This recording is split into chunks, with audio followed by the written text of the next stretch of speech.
Je m'appelle Julia Cox.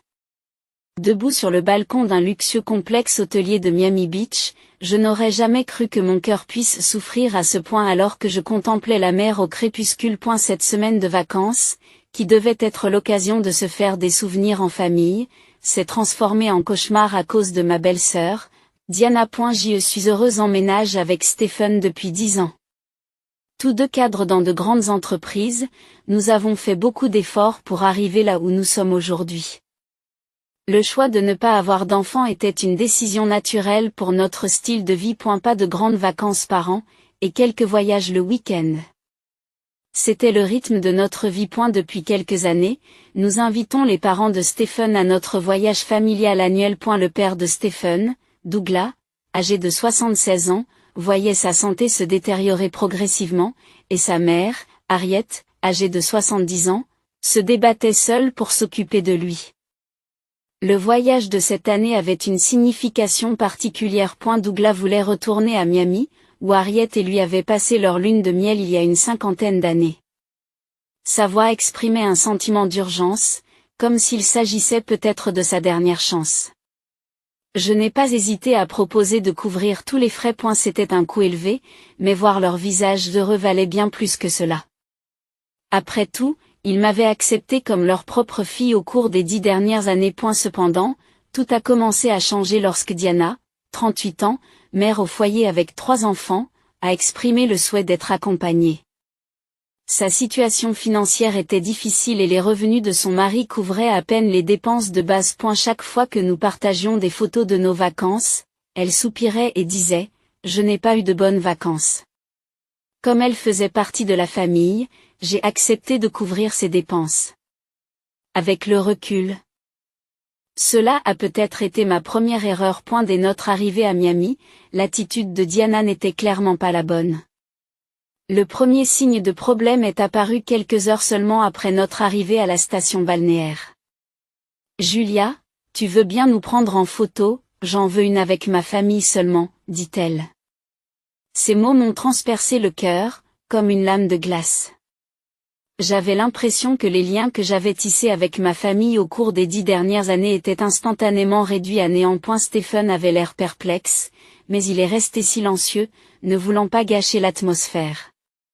Mais ce n'était que le début. Diana a trouvé une occasion après l'autre de m'exclure. Photos dans les lieux touristiques, disposition des sièges dans les restaurants, réunions au bord de la piscine. Dans tous les cas, elle m'a traité comme une étrangère. L'incident de l'excursion en bateau a été encore plus flagrant. Le petit bateau, conçu avec 2 rangées de 2 sièges chacune, était parfait pour une famille de 4 personnes. Avec 5 personnes, il fallait bien que quelqu'un monte sur un autre bateau. Diana a rapidement mis son plan en œuvre, faisant asseoir ses parents dans la première rangée, et s'est réservé le siège à côté de Stephen. Cette configuration est parfaite pour une photo de famille, n'est-ce pas? Par conséquent, je me suis retrouvée seule parmi des inconnus dans le bateau suivant. Ils ont également acheté une photo commémorative de leur famille sur le bateau. Et cette photo se trouve maintenant sur le fil d'actualité de Diana sur les médias sociaux. Et la photo commémorative du bateau reste le symbole de l'impression la plus inoubliable de mes vacances. Pendant que mon mari et sa famille créaient des souvenirs parfaits sans moi, je me mêlais maladroitement à des étrangers. La situation a évolué dans une autre direction. Diana a progressivement commencé à s'éveiller au service luxueux du centre de villégiature. Son attitude, d'abord modeste, s'est enhardie de jour en jour. Un événement particulièrement douloureux s'est produit au restaurant de fruits de mer haut de gamme que j'avais réservé des semaines à l'avance pour ce voyage. J'avais réservé une table avec une vue parfaite sur le coucher de soleil dans le meilleur restaurant de Miami, au bord de l'eau. À notre arrivée, l'hôtesse nous a conduits à une table ronde pour 6 personnes, parfaitement placée pour profiter de la lumière de l'or doré sur l'océan. Stephen et moi étions censés nous asseoir ensemble et profiter de la vue avec ses parents en face de nous. Diana, qui s'est jointe à nous à la dernière minute, aurait pu s'asseoir sur le côté. Cependant, avant que nous puissions nous asseoir, Diana a rapidement pris le siège à côté de Stephen et a installé ses parents dans la meilleure position pour voir le coucher de soleil. J'ai été reléguée à la pire place, près du poste du serveur, d'eau au coucher de soleil. Ce traitement à mon égard, alors que j'avais planifié ce dîner, a incité Stephen à se lever et a suggéré de changer la disposition des sièges. Mais Diana l'a réprimandé et a essayé de rappeler à tout le monde qu'il s'agissait d'un voyage en famille. Au fil de la soirée, le dîner n'a fait qu'empirer. J'ai essayé de participer à la conversation et de trouver un terrain d'entente, mais Diana avait d'autres projets. Chaque fois que j'essayais de participer, elle orientait délibérément la conversation vers des sujets tels que les souvenirs d'enfance, les aventures au lycée et les blagues de famille. Même lorsque Stephen et ses parents ont essayé de me faire participer à la conversation, Diana a rapidement changé de sujet. Mais ce qui me préoccupe le plus, c'est sa façon de commander. Elle a choisi le vin le plus cher du menu et a commandé des entrées au dessert sans se soucier du prix. Puisque c'est un voyage en famille, faisons en sorte que ce soit un repas mémorable, a-t-elle dit. Ces paroles avaient un air de défi. Le comportement de Diana n'a fait qu'empirer, et elle a bientôt commencé à utiliser le système de facturation des chambres lié à ma carte de crédit, comme s'il s'agissait d'une carte d'achat illimitée. Soins luxueux au spa haut de gamme, achats impulsifs dans les boutiques de créateurs et champagne de première qualité au bord de la piscine. Elle accumulait les demandes somptueuses les unes après les autres. Lorsqu'elle passait commande, elle ne mentionnait jamais le coût. C'était comme s'il était naturel pour moi de payer. Ce massage est vraiment merveilleux. Je vais peut-être en réserver un autre pour demain. Cette boutique a de très belles robes. Il faut que j'achète des souvenirs pour les enfants aussi. Pour le dessert de ce soir, un Dom Pérignon serait parfait. Ces dépenses dépassaient clairement son niveau de vie habituel. Mais en voyant la joie des parents de Stephen, je n'ai pas pu l'arrêter tout de suite. Un soir, alors que Stephen et moi étions seuls, il a eu l'air inquiet et m'a parlé. Les frais de Diana vont être assez élevés. Oui, je sais que j'ai répondu. Mais en voyant ton père s'amuser. Ce soir-là, j'ai pris une décision. Lors de notre dernière matinée à Miami, j'ai suggéré à Stephen. Emmène d'abord tes parents à l'aéroport. Diana et moi irons plus tard. Stephen a semblé comprendre immédiatement mon intention. Qu'est-ce que tu comptes faire? Ne t'inquiète pas, j'ai promis de rester neutre comme je l'ai été. Il acquiesce légèrement. C'était une concession suffisante pour lui, qui avait vu sa sœur m'exclure délibérément toute la semaine. Je me dirigeais vers la réception avec une stratégie soigneusement préparée. Le système de facturation de l'hôtel me convenait. Le prix de la chambre était prépayé, mais toutes les dépenses supplémentaires encourues pendant le séjour étaient réglées au moment du départ. Cela comprenait toutes les commandes du service d'étage, tous les traitements au spa et tous les cocktails que Diana a dégustés au bord de la piscine. J'ai demandé au directeur de l'hôtel de séparer les factures pour des raisons fiscales. Le responsable du courrier a accédé à ma demande sans hésitation, car il s'agissait d'une procédure standard. Pendant que le processus se poursuivait, je suis resté là à regarder les factures être séparées. Je ne pouvais m'empêcher de penser que Diana n'avait jamais envisagé les conséquences émotionnelles ou financières de ses actes. Après avoir réglé les paiements pour la suite des parents de Stephen et notre chambre, j'ai attendu le moment. Mes beaux-parents s'étaient déjà rendus à l'aéroport, ayant besoin de plus de temps en raison de l'état de santé de Douglas et de ses besoins en fauteuil roulant. Il ne restait plus que Diana et moi dans le hall de l'hôtel. Le directeur l'a appelé au comptoir de la comptabilité. Je pouvais voir le visage de Diana se vider de ses couleurs. Elle était figée, fixant la facture détaillée qu'on lui tendait. Le montant total était stupéfiant, probablement l'équivalent de plusieurs mois de ses dépenses habituelles. Ses yeux allaient et venaient entre la facture et mon visage. Au fur et à mesure qu'elle saisissait la réalité, la confusion se transformait en panique. Vous ne payez pas pour moi, dis-je en gardant mon calme. J'ai déjà payé pour la famille.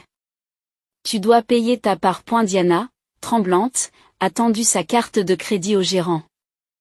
Je suis désolée, madame. Votre carte de crédit a été refusée. Les paroles du gérant ont confirmé le résultat que j'avais anticipé. Elle avait mené une vie luxueuse, bien au-delà de ses revenus pour une semaine, en supposant que je couvrirais les frais. Le gérant a réessayé sa carte, mais le résultat a été le même. Sa limite de crédit n'atteignait même pas la moitié des frais accumulés. Les séances de spa pour femmes et le dîner spécial avaient finalement rattrapé ses capacités de paiement. Et cette fois, moi, qu'elle considérait comme un distributeur de billets, je ne suis pas venu à son secours. Pendant les 30 minutes qui ont suivi, le hall de l'hôtel a ressemblé à un théâtre. Diana faisait les 100 pas, essayant de trouver une solution à cette crise inattendue. Toutes les quelques minutes, elle me jetait des regards désespérés, attendant manifestement que je lui propose de payer, mais je restais assis sur le canapé en peluche du hall, apparemment calme. Je savais que je pouvais mettre fin à sa situation critique en faisant glisser ma carte. Et si elle s'était excusée pour son comportement pendant le voyage, je l'aurais peut-être fait. Mais la fierté de Diana ne lui permettait pas de franchir ce pas. Finalement, elle a passé l'inévitable coup de fil. Je l'entendais expliquer la situation à son mari.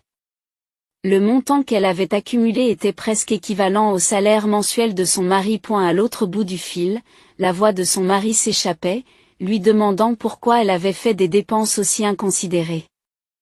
Après de longues négociations et des promesses probablement désespérées, un virement a finalement été organisé pour couvrir la facture. Pendant le trajet en taxi jusqu'à l'aéroport, Diana est restée silencieuse, pensant probablement à la réaction de son mari à son retour.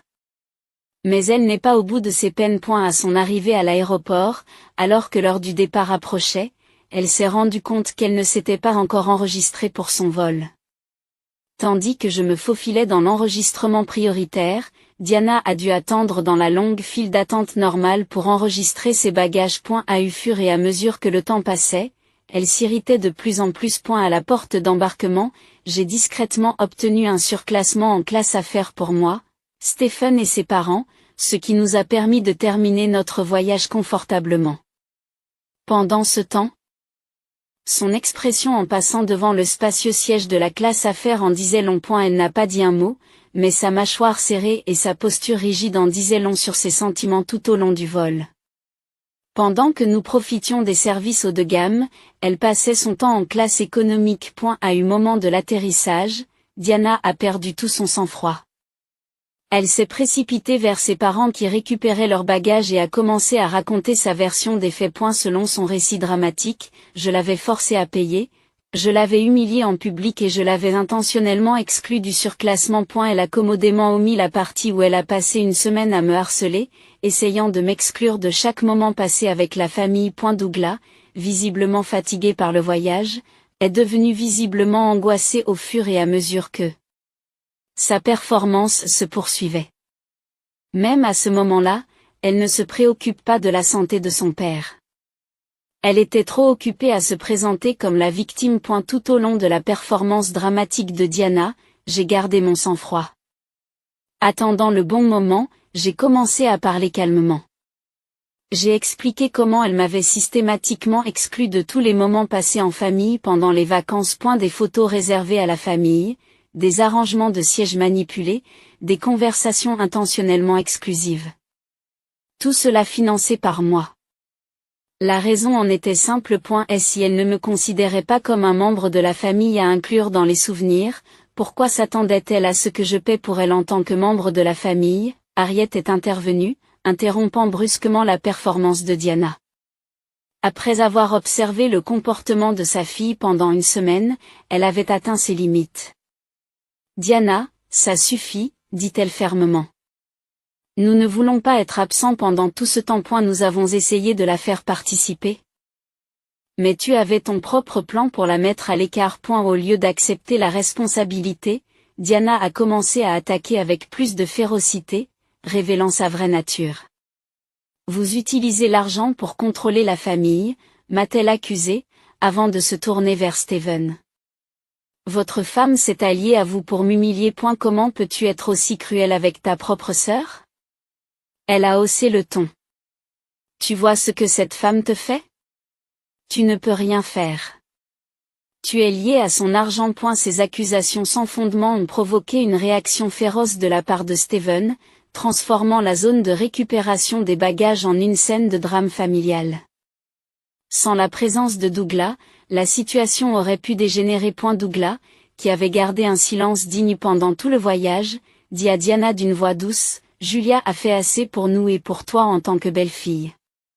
Si tu ne peux pas être reconnaissante, sois au moins silencieuse. » Ces mots succincts mettent fin aux accusations intenses de Diana, mais le mal est déjà fait dans les relations familiales. Après les paroles de Douglas, un silence pesant s'est installé dans le terminal de l'aéroport.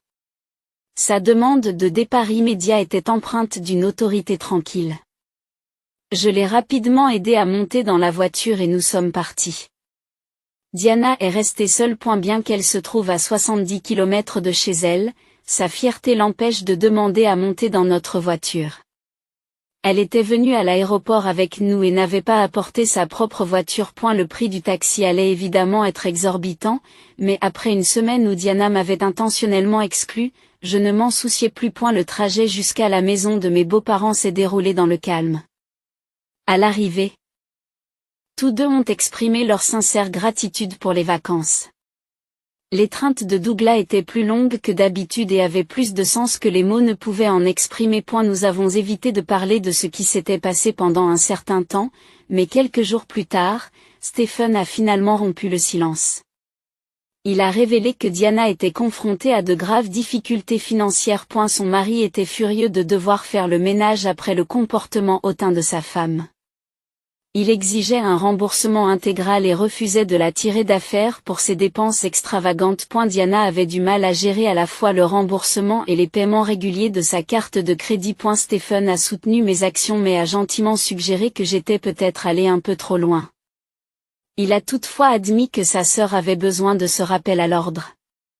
Pendant des années, Diana a profité de la générosité des autres, la considérant comme son dû. Le fait qu'elle soit enfin confrontée aux conséquences de ses actes a été ressenti comme une justice nécessaire. Si Stephen me demandait si je regrette ma décision, je pourrais honnêtement répondre non. Les leçons les plus efficaces sont parfois celles qui coûtent le plus cher. Diana a choisi ses propres conséquences. Lorsque j'ai partagé mon expérience en ligne, les réactions ont été mitigées. Certains m'ont trouvé trop sévère et ont affirmé que j'aurais dû assumer le coût de l'opération au nom de la paix familiale. Mais je connais ma valeur. J'ai refusé d'être traitée comme un paillasson, d'accepter en silence le traitement qu'elle me réservait tout en finançant les vacances somptueuses de tout le monde. J'ai refusé d'être un simple distributeur de billets ou une servante pour Diana. Tout ce que je voulais, c'était le respect et la participation aux activités de la famille. Même après la fin de l'affaire, si elle avait reconnu ses actes et s'était excusée, j'aurais peut-être couvert ses dépenses. Mais pour elle, la fierté était plus importante que la réparation. En réalité, Diana et moi n'avons jamais été proches. Notre relation se résumait à des salutations polies lors des réunions de famille où elle venait nous rendre visite. Pendant des années, il n'y a pas eu de véritable connexion ou de conversation significative. Pourtant, lorsqu'elle a demandé à participer aux vacances, j'ai accepté de couvrir ses frais de voyage, simplement parce qu'elle faisait partie de la famille. Cette générosité aurait dû me valoir au moins un minimum de respect. A eu lieu de cela, elle a semblé alimenter sa volonté de m'exclure encore plus. Le mari de Diana était toujours outré d'avoir dû utiliser ses économies pour couvrir ses dépenses. Naturellement, aucun travailleur ne serait heureux de voir son argent durement gagné disparaître parce que son conjoint a décidé de jouer à la princesse pendant une semaine en utilisant l'argent de quelqu'un d'autre. Au lieu d'accepter la responsabilité de ses actes, Diana a eu recours à sa tactique habituelle. Elle a élaboré un récit dans lequel elle était la victime et moi le méchant, l'humiliant délibérément. Pendant les préparatifs de la fête de Noël, alors que ma belle-mère organisait une célébration spéciale, le mari de Diana a invoqué la détérioration de l'état de santé de mon beau-père pour refuser d'assister à la fête, ruinant ainsi les plans. Mais la vraie raison était que je ne pouvais pas supporter de m'asseoir à la même table que quelqu'un qui humilie les personnes financièrement plus faibles. À ce moment-là, ma belle-mère a finalement atteint sa limite et l'a fait asseoir pour lui révéler toute l'étendue du comportement de Diana pendant le voyage à Miami. Elle lui a dit de regarder les photos de vacances pour voir la vérité par lui-même. Les preuves se trouvaient dans les publications de Diana sur les médias sociaux. Il y avait de nombreuses photos me montrant intentionnellement exclue. poussée à l'arrière de l'appareil photo ou assise à l'écart de tous les autres points et la preuve visuelle de son exclusion intentionnelle de moi était indéniable. Et ma belle-mère a expliqué qu'elle et mon beau-père avaient essayé à plusieurs reprises de m'inclure. Mais Diana trouvait toujours de nouvelles façons de me mettre à l'écart.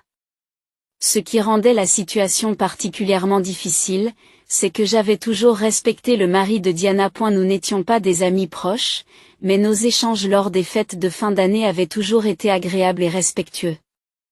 Je ne l'avais jamais méprisé en raison de sa situation économique ou pour toute autre raison. De telles pensées ne m'avaient jamais traversé l'esprit. Nous essayions simplement de soutenir nos conjoints et de contribuer autant que nous le pouvions, étant donné que nous faisions partie de la même famille par le biais du mariage. Le fait que Diana ait manipulé son mari pour qu'il me considère comme un méchant classiste montrait jusqu'où elle était prête à aller pour éviter d'assumer la responsabilité de ses actes. Ce qui est apparu clairement pendant les vacances à Miami semblait n'être que la partie émergée de l'iceberg. Diana, qui avait accumulé des dettes qu'elle ne pouvait pas payer en une semaine, a commencé à reprocher à son mari, qui travaillait dur, de ne pas lui permettre d'avoir un style de vie plus somptueux.